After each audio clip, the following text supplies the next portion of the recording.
I didn't go to my father's funeral to grieve. I went because something inside me whispered that this was the day the truth would finally crawl out of its grave. For 22 years, I'd carried a secret that burned a hole through my childhood, and everyone I loved had called me a liar. My own siblings spat at my name. I was cut from his will the year I turned 14, officially erased like a stain. But what I didn't know as I stood in that cold funeral home, gripping the strap of my bag so hard my knuckles ached, was that my mother had left a bomb buried in paper and ink. I was 13 when I walked into a police station and shattered my family forever. My father, the charming, church-going man everyone adored, had been sneaking into my room for months. I still can't say the full word without feeling nauseous, but I'll say this. He stole my sleep, my safety, my sense of self. When I finally told a teacher, she did what she had to do. The report triggered an investigation. My mother was already gone by then. She died when I was 10, and I thought her absence was the worst pain a girl could feel. I was wrong. The day the social workers came, my father's mask melted into rage. By the time the dust settled, he wasn't charged lack of physical evidence, they said, because he'd been careful, but the accusation alone was enough to brand me as the daughter who tried to destroy a good man. My two older siblings, Marcus and Elena, circled around him like bodyguards. They told everyone I was mentally unstable, jealous, desperate for attention after Mom died. And my dad, cold and calculated, rewrote his will that same year, leaving every cent to them and a single line about me. To my youngest, I leave nothing for reasons she knows. For the next 2 decades, I was a ghost. I moved across the country, rebuilt myself with therapy and tears and a tiny apartment that smelled like hope and instant coffee. I became a social worker myself, ironic, right? I wanted to be the person I needed at 13. But the wound never closed. Every birthday, every holiday, the silence from my siblings echoed louder than any scream. They flourished, vacation photos on social media, family dinners with dad, inheritance-funded businesses, and whispered narratives about their crazy little sister who lied. I blocked them, but the hurt seeped through cracks I didn't know I had. Then, 3 weeks ago, I got the notification. My father had died suddenly, heart attack. A distant cousin messaged me the funeral details with a shrug of a text. Thought you should know. I almost deleted it. But something pushed me, not forgiveness, not duty, but a flicker of unfinished business. I booked a flight, not sure what I was walking into. At the visitation, the air was thick with pious hypocrisy. Marcus saw me enter and his expression curdled. Elena clutched her pearls, literally, and turned her back, whispering to relatives. I stood alone near the back, an intruder at a memorial for a man who ruined me. I didn't cry. I watched them weep for their patriarch, the man who paid for their degrees, their weddings, their comfortable lives. And then, just as the service was about to begin, a woman I didn't recognize touched my elbow. She was maybe 60, with tired eyes and a badge on her blazer, a social worker from the county office. She pressed a sealed manila envelope into my hands and said, "Your mother's case file was flagged when your father's death was recorded. This was logged by her therapist before she passed. I think you should read it before anyone leaves." Before I could ask a single question, she melted into the crowd. My heart hammered. I slipped into a side room, tore the envelope open with trembling fingers, and found an old leather journal, my mother's handwriting, loops and flourishes I recognized from faded birthday cards.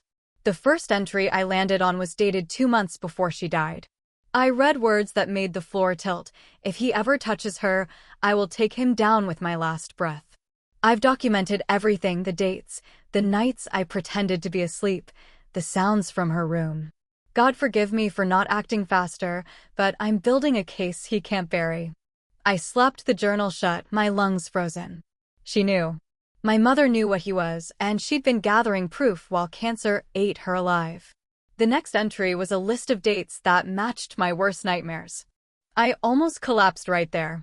For years I'd wrestled with doubt. Had I exaggerated? Had I imagined? But my mother, from her grave, had collected testimony before I even had words. I re-entered the chapel just as the funeral director introduced the family lawyer for a final testament reading. This wasn't normal at a service, but my father had always been theatrical about his power. The lawyer, a thin man with wire glasses, stood at a podium and cleared his throat. Before the formal will is read, a document has been presented by a third party that I believe should be addressed. My stomach dropped. I saw the envelope, my envelope, now in his hands. Somehow, the social worker had arranged this.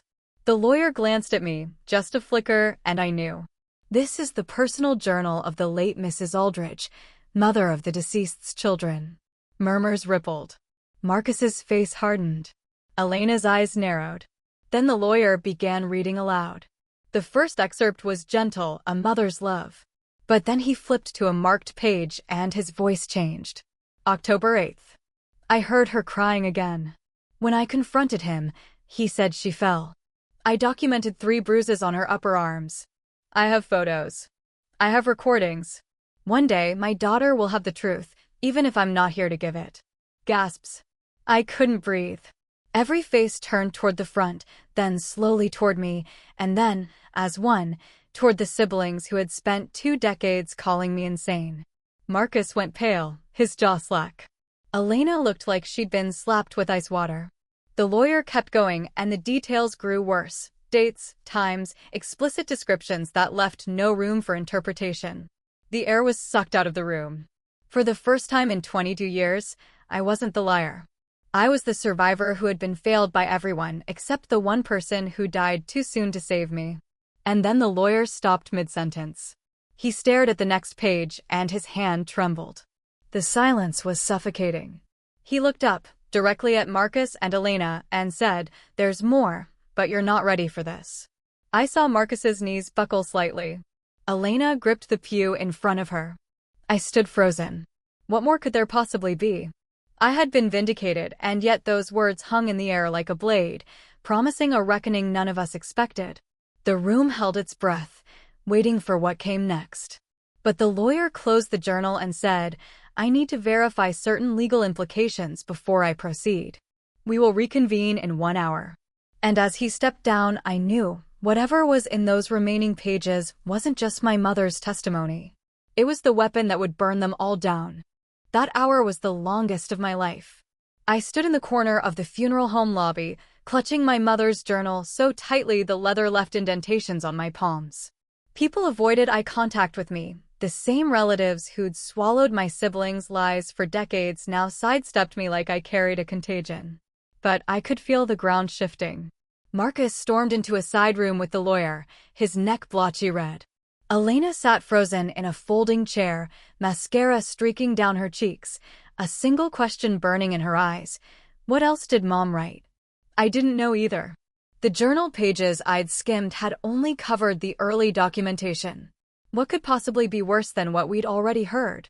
I was about to find out, and something told me that whatever waited in those unread lines was the reason my mother died with a secret heavier than her cancer.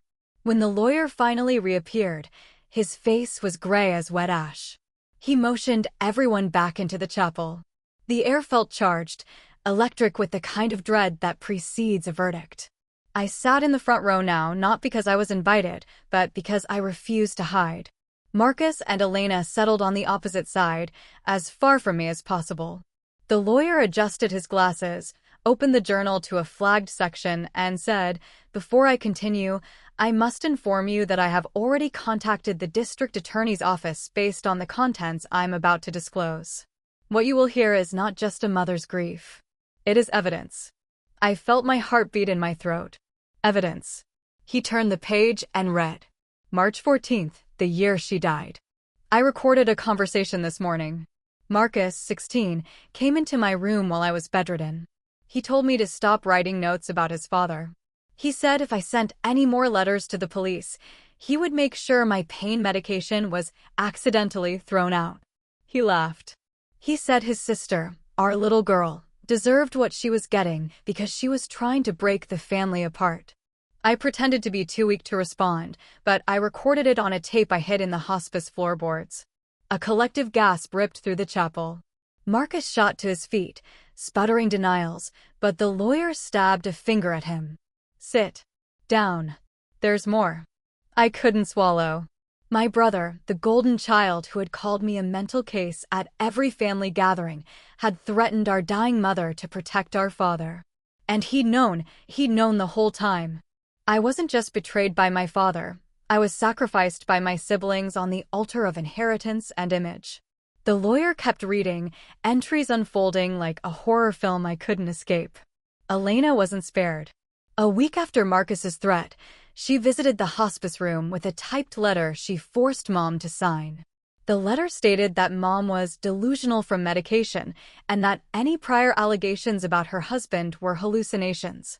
Mom wrote in the journal that Elena held her hand so hard it bruised, whispering, "Sign it, or we'll move you to a state facility and you'll never see your garden again." She signed. But beneath the signature, in the journal, Mom wrote, "They think they're protecting their inheritance. They don't know I've already hidden the real will, the one that leaves everything to a trust for the daughter they threw away." The room erupted. Elena screamed, "That's a forgery." She was insane, but her voice cracked. Relatives who'd hugged her minutes ago now stared at her as if seeing a stranger. The lawyer raised a sealed envelope, a second envelope I hadn't noticed before.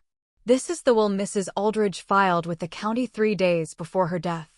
It was flagged by the social worker's office when the journal surfaced. "It supersedes your father's estate settlement because it freezes all disputed assets pending a criminal investigation." He opened it. The crux was brutal and clear. Every dollar my mother owned, her family inheritance, the lake house, the stock portfolio, was placed in an irrevocable trust for me, accessible upon the successful prosecution of any party who obstructed justice in the original abuse case. My father had hidden this for decades, draining the accounts with fraudulent paperwork, but the trust was ironclad. And the clock had just started ticking. The financial destruction landed like a guillotine. Marcus's face drained to white as he realized his construction business, built on early inheritance advances, was about to be legally clawed back. Elena's lavish lifestyle, the private school for her kids, the vacation homes, all funded by money that was never theirs. Their empire, built on lies, was collapsing in real time while a room full of witnesses watched. But the hidden truth was the deepest cut. The lawyer turned to the final entry, the one that had made him stop. His voice trembled. "The night before I died, I called a nurse and dictated my final testimony. My son and daughter came to me one last time. They told me they had handled the problem, meaning our youngest.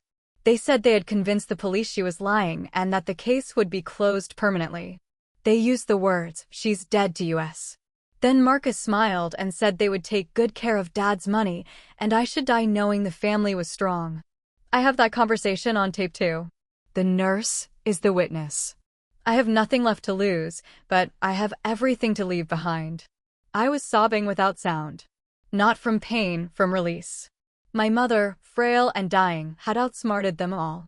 She'd weaponized her own deathbed to gather the evidence I could never access. And now, 22 years later, her voice was louder than my siblings' lies. The lawyer closed the journal and announced, "In light of these documents, I am obligated to initiate an immediate forensic audit of all asset transfers dating back to the mother's death. The district attorney will receive copies of the tape recordings tomorrow morning. Perjury, witness tampering, elder abuse, and conspiracy charges are being prepared. This funeral is adjourned, but the legal process is just beginning." Pandemonium. Marcus lunged toward the lawyer and was restrained by a cousin who had just realized his own inheritance might evaporate. Elena collapsed against a pew, hyperventilating, but no one rushed to help. The same relatives who had embraced them now backed away like they carried a plague. I watched it all, still gripping the journal. For the first time in my life, I wasn't the outcast. I was the living proof of their rot. As people fled the chapel, my siblings staggered toward the exit, but I stepped into their path. I didn't scream or cry. I just looked at Elena, the sister who once told me I should have been the one to die instead of Mom, and said, "She left me everything. Not money. Proof." Then I walked past them into the cold air, my mother's journal held against my chest like a shield. The investigations did come. Marcus was charged with fraud and witness tampering 6 weeks later, He lost the business, the houses, and his freedom for a while. Elena was arrested on financial elder abuse charges. The tape recording of her threatening our mother sealed her fate. The family fractured permanently, relatives scrambling to distance themselves from the mess. The trust my mother built finally transferred to me, along with the lake house where I'd once believed I was loved. I stood on that porch months later, looking at the water, and realized the revenge wasn't mine alone. It was hers. She just needed me to deliver it. They didn't just lose their fortune. They lost their names. And when it was over, nothing was left.